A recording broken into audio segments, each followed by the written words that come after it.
Good evening. So a lot of people have asked me if I would share my recipe with them, my recipe for shortbread, and I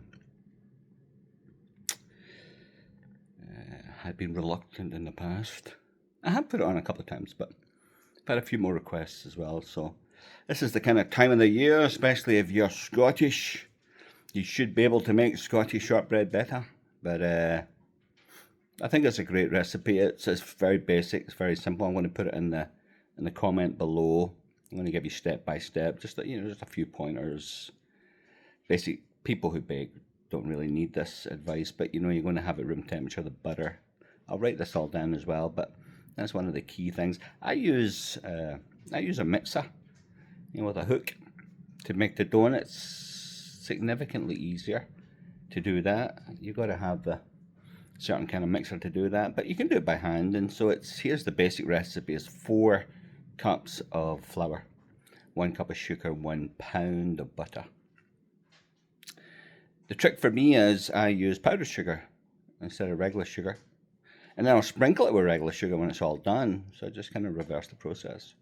So I put powdered sugar in my recipe. So 4 cups of flour, 1 cup of sugar, 1 pound of butter. Add them all together. Now I put vanilla in mine. I use imitation vanilla because I'm a cheap Scotsman. If you want to use real vanilla, knock yourself out. It's very expensive. I don't think it'll make that much difference. That probably will, if it's real vanilla. But anyway, I use imitation vanilla. I use, like all bakers and cooks, it's kind of a little bit of this and that. And so I would put at least 4 capfuls.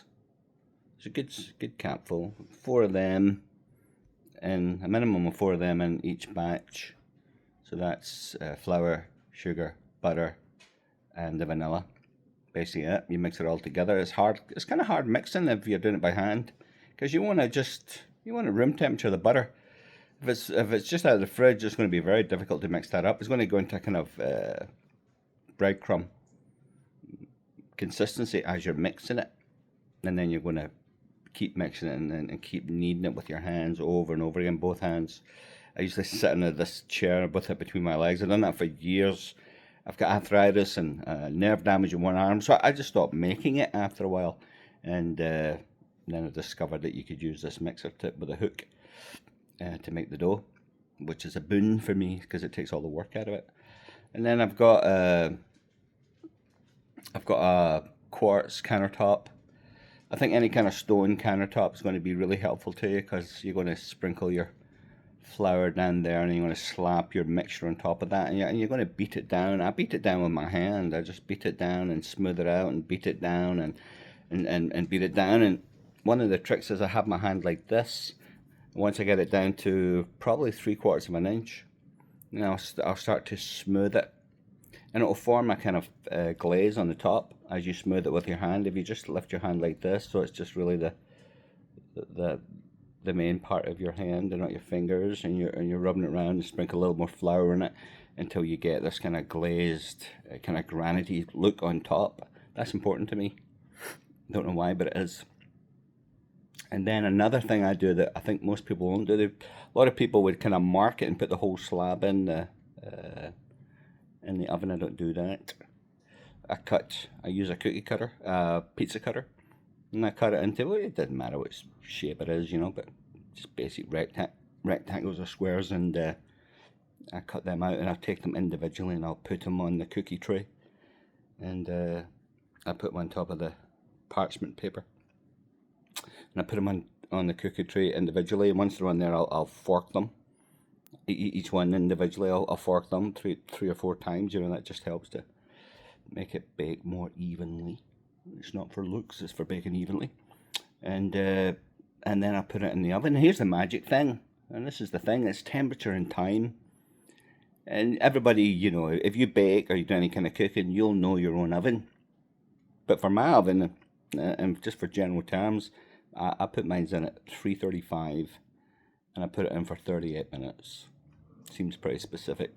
But if it was me, I would be checking it, and I still check it even though I know my own stove, my own oven. But I'll check it around about the 30-minute mark, 35-minute mark. See how it's going. Sometimes I'll flip the tray around because maybe have hot spots in your oven. Gets about 38 minutes. Then I'll take them out, and that's it. The whole house is going to smell fantastic. And then I'm going to sprinkle it with regular sugar, lots of it too. One of the reasons people love shortbread, let's face it, sugar and butter. What's not to like, right? A pound of butter in a whole generous cup.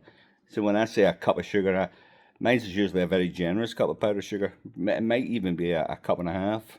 Who knows? It's thereabouts. But anyway, I think if you do that, if you follow those instructions, and when you're patting it down, remember it's about 3/4 of an inch. So I mean, you don't want it that thin way you buy it in the store and store-bought shortbread. Which store-bought shortbread is fine, but it's not the real stuff. It's not the real McCoy, as they would say in Scotland. So I say you do that. You practice your Scottish accent while you're making your Scottish shortbread. And then, if you actually do that, you should send me in the comments below the results of it. So, I don't know, stick a wee video on there or something, and you talking Scottish. Could be anything. Could be one word. Could be a phrase.